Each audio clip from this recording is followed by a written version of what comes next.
Gorbachev will be in Washington. The two of you are expected to sign an agreement for the elimination of all medium-range nuclear missiles in the world, even though this week you're accusing the Soviets of violating the anti-ballistic missile treaty, and even though a lot of people say that that will leave the Soviets in a superior position in Europe because they have more men, more tanks, more helicopters. Now, if this were another president making this deal, wouldn't the old Ronald Reagan be the first to speak out against it? No, because I think this deal is different than anything that's ever been attempted before in arms negotiations between our two countries.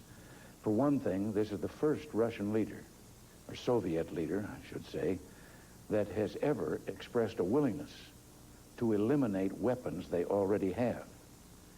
But as to whether this changes the military balance, you're absolutely right that in conventional weapons, tanks, artillery, and so forth, the Soviet Union does have a tremendous advantage over the NATO countries and over the United States as a member of NATO.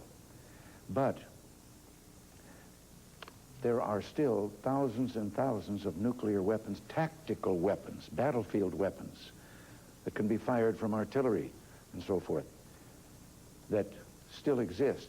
These weapons that are disappearing were weapons that if the Soviet Union used them, they wouldn't be hitting military targets. They would be hitting the capital cities of all of Europe. And if it comes to the point of us negotiating, as I hope it does, one day on those battlefield tactical weapons, then conventional weapons must be negotiated as well. There would be no point then in removing those weapons which now do give us a balance and counter their conventional superiority, and leaving them then with that other superiority. Both would have to be, well, one eliminated and the other brought down to parity. And we're not anywhere near facing those yet. We're facing the terror weapons. First, these that we want to eliminate totally, and that I asked for that in 1981. And the next step, the so-called START agreement, where we are talking of starting with eliminating 50% of the intercontinental ballistic missiles. Those are the destabilizing weapons that bring terror to the world. Those are the weapons that threaten us with mutual destruction if they're ever loosed. Someone pushes a button and within 30 minutes there is devastation and horror in our country, or if we've done it to them in their country. And that would be the next step. Mr. President, on this treaty, you've not even signed on the dotted line, and yet 5 of the Republican presidential candidates have deserted you. The conservatives, the right wing of your party, are after your scalp. My question is, if you were not a lame duck president, would this INF treaty sail through the Senate? Well, I hope it's going to sail through anyway. I think that the objections that we're hearing, and yes, from some of our own, you might say, allies and own forces, they're based on a lack of knowledge as to what this treaty contains, and particularly are they ignorant of the advances that have been made in verification. No treaty before has ever been based on as much verification and on-site inspection and so forth as this one. This is what has been holding it up for so long until we finally got over that hurdle. And I think that this thing hinges something on the first question also, that they think that somehow this is leaving the Soviet Union with its superiority in conventional weapons, and I've just explained that it isn't. But also I think we have to look at the very fact that we have obtained, apparently, their agreement to a treaty in which they're destroying 4 times as many nuclear missiles or warheads as we are. Mr. President, Winston Churchill once said that trying to maintain a good relationship with a communist was not unlike trying to woo a crocodile. That when it opened its mouth, you never could be quite certain whether it was trying to smile or eat you up. Now, Americans respect you, love you, and are pulling for you, but they're concerned that perhaps you are going to, or already have, allowed Gorbachev to eat you and us up. We have a new CBS News New York Times poll out tonight, And it indicates that the majority of those polled, 45%, largest number, are convinced that you'll make too many compromises to Gorbachev. Now, the question is, what assurances can you give? How can you convince Americans that you have the command of the kind of complex information that's necessary here, not to have this young, energetic, intelligent, tough Marxist-Leninists eat you and us up? Well, I haven't changed from the time when I made a speech about an evil empire.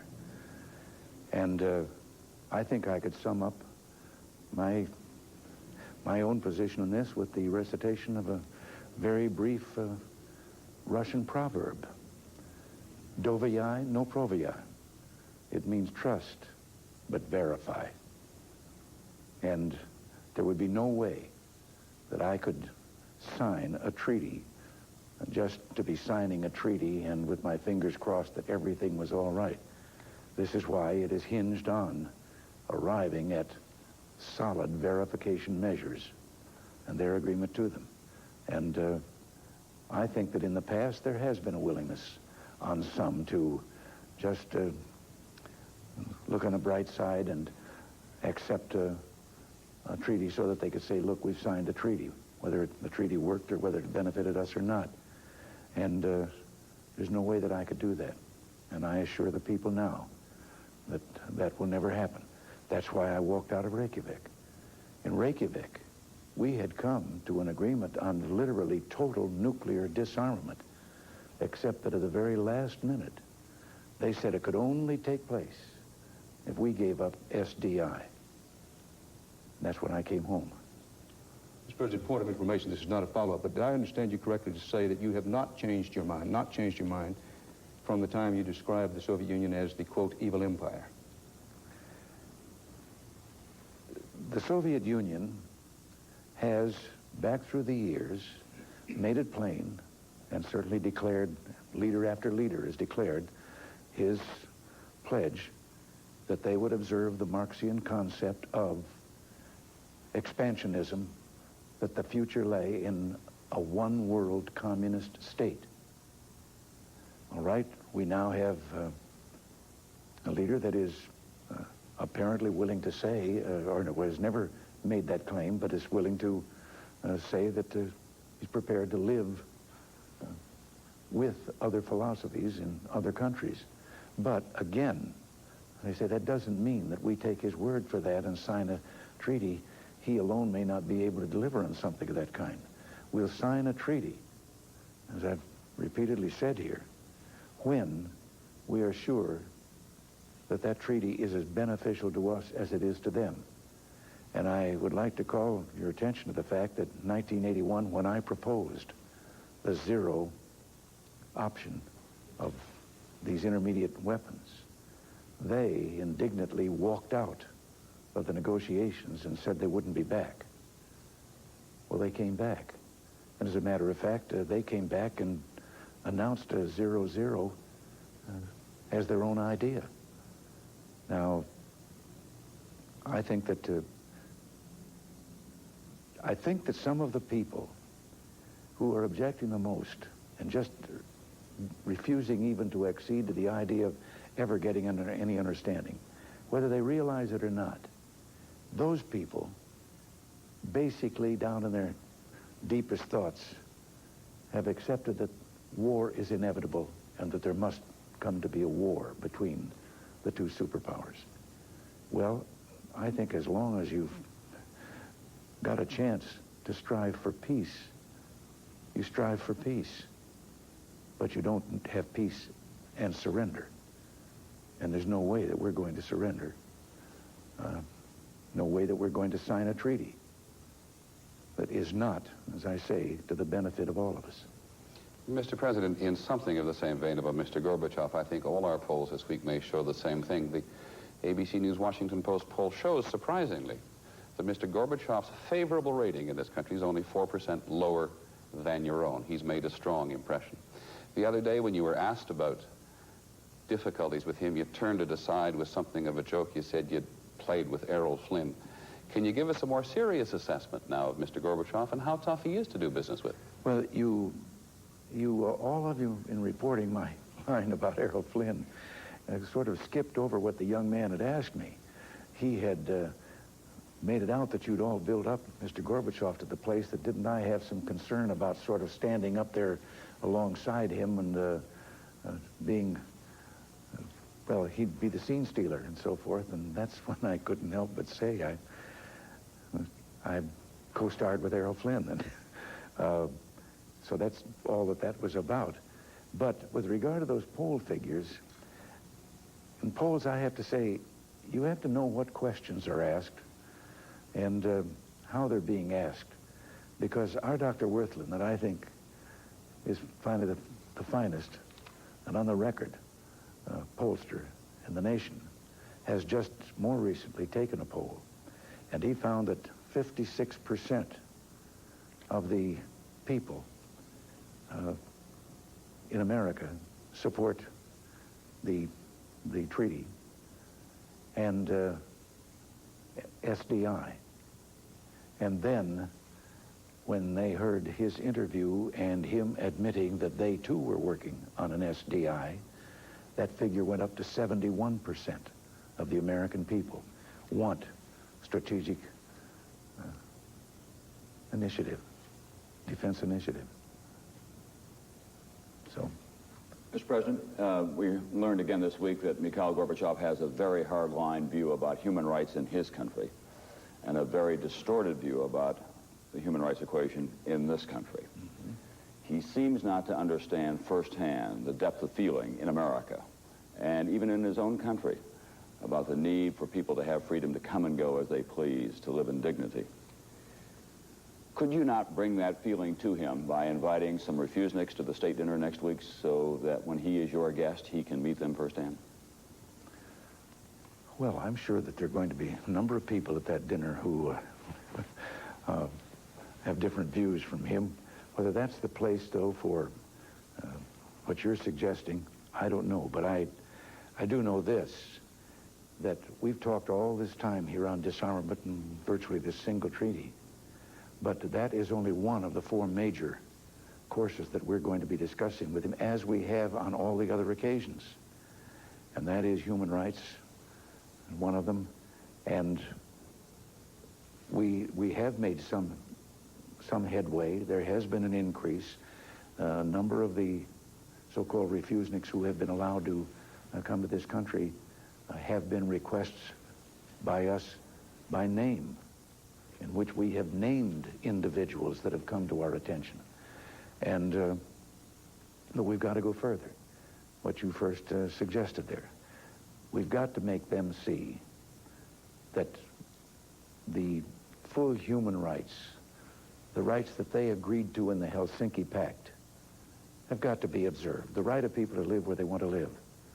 And perhaps we can point out in our discussions that we're not trying to interfere with their internal workings, as they have. That's the answer that they've given so many times to us on this particular subject. But maybe we could make them see that if their people had more of that glasnost that he's been talking about, they wouldn't want to emigrate. I'm quite sure that there are people there who love their country, but it's the manner in which it is being run that makes them think they have to go someplace else.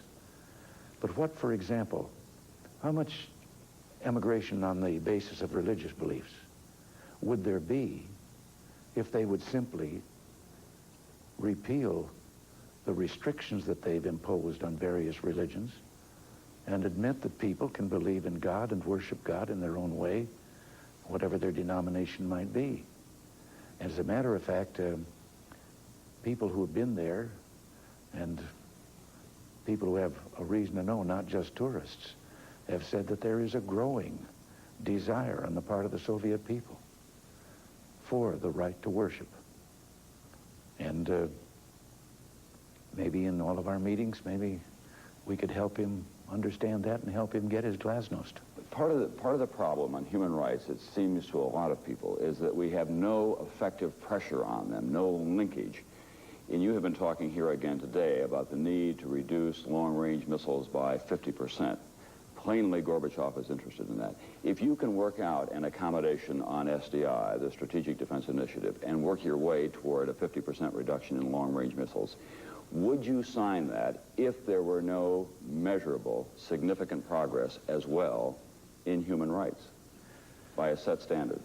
Well, as I have to say, I think these things, you shouldn't link these various programs, but we will be working just as hard with regard to human rights, just as hard with regard to the regional things such as getting out of Afghanistan, and pointing out that if he means his desire for a better, more open relationship between the two countries, then these are things that are essential to that, and that he can come closer to what he expresses as his desire if he meets us halfway on these other issues. Mr. President, do you suspect that Gorbachev thinks he can do a snow job on the American people? I would have no way of knowing that. I have to say this in favor of him on this thing, that I have felt that, have been born and raised within the Soviet framework, I have felt that he sincerely believes in that philosophy, and also believes a lot of the propaganda about the Western world and about our country, that it isn't just spouting off about shortcomings here in this country. He really believes them. That's why I am desirous of having him be able to come to our country. He has never been here before. To come to our country when it is not a summit, but when he would be free to see what there is to see in this country. I'm a little frustrated when I think you couldn't take him to see it, because then he'd think it was all staged, because he sincerely believes the shortcomings that he discusses of ours. And I'm still going to hope that the other can take place.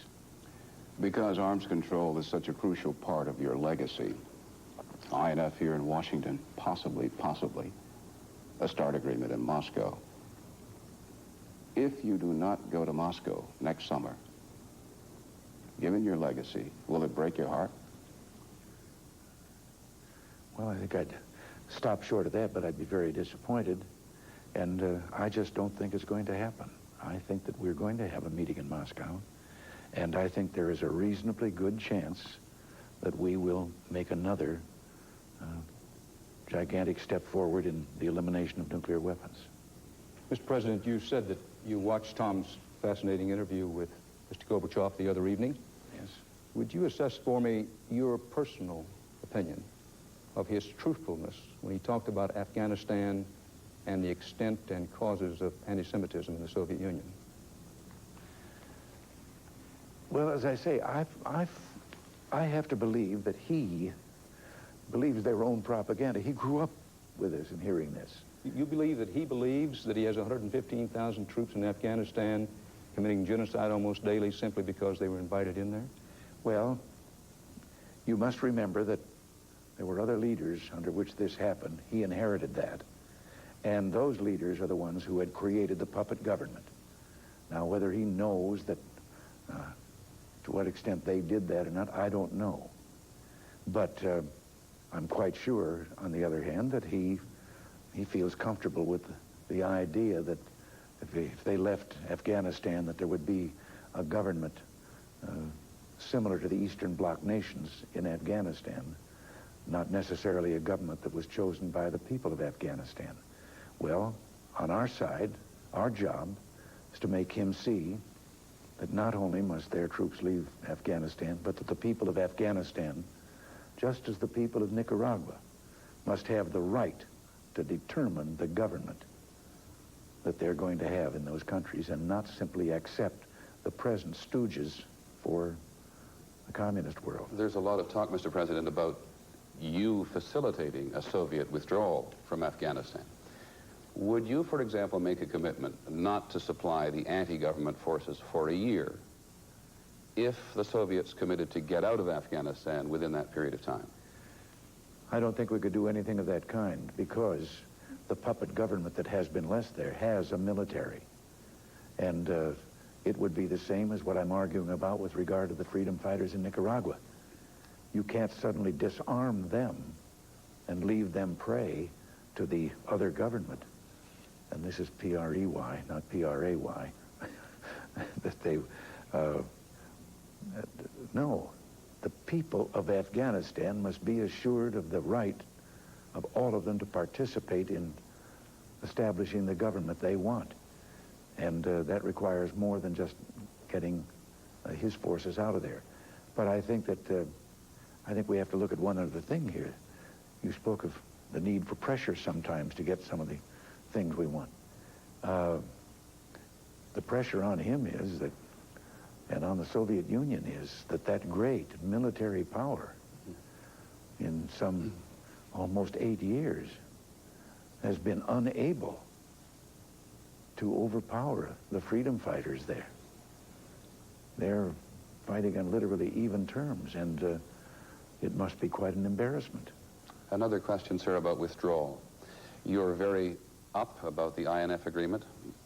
You're optimistic about the possibility of getting a reduction in strategic nuclear weapons. The Soviets have talked a lot about reducing their conventional forces in Europe. Is it time to consider bringing some American troops home from Europe?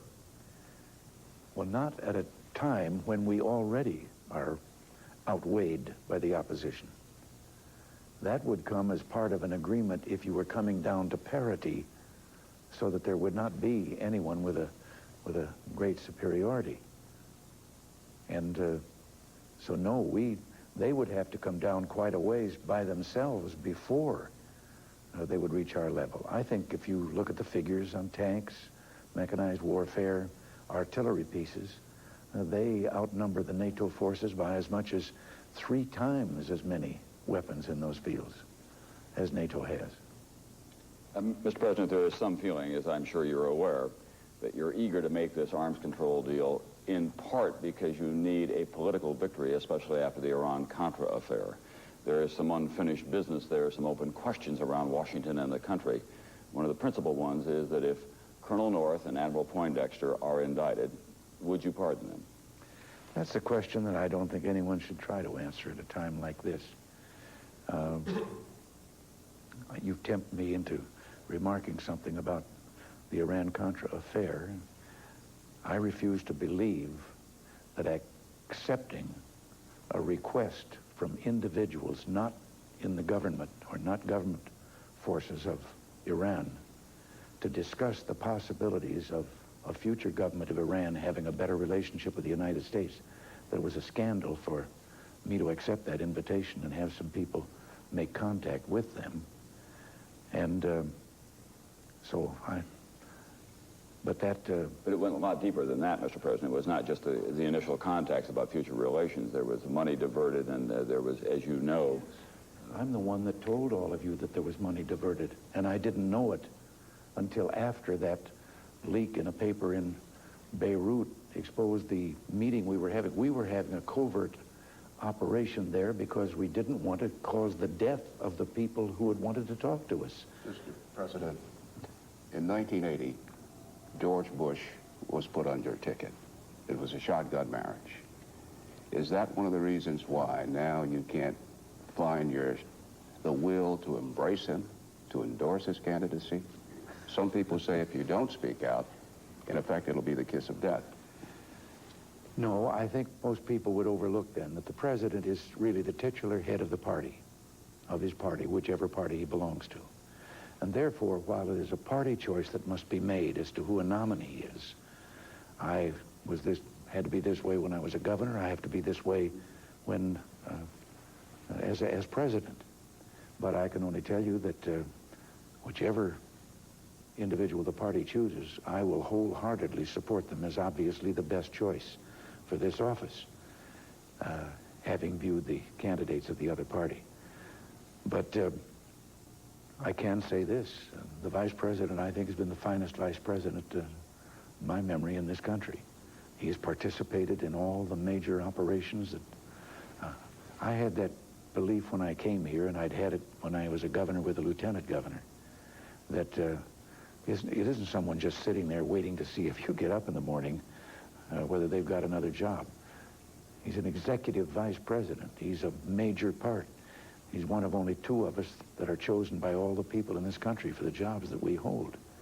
And so he understands that. And, but I have to remain neutral until the decision is made by the party as to who their nominee will be. Mr. President, Bernie's question raises an interesting point.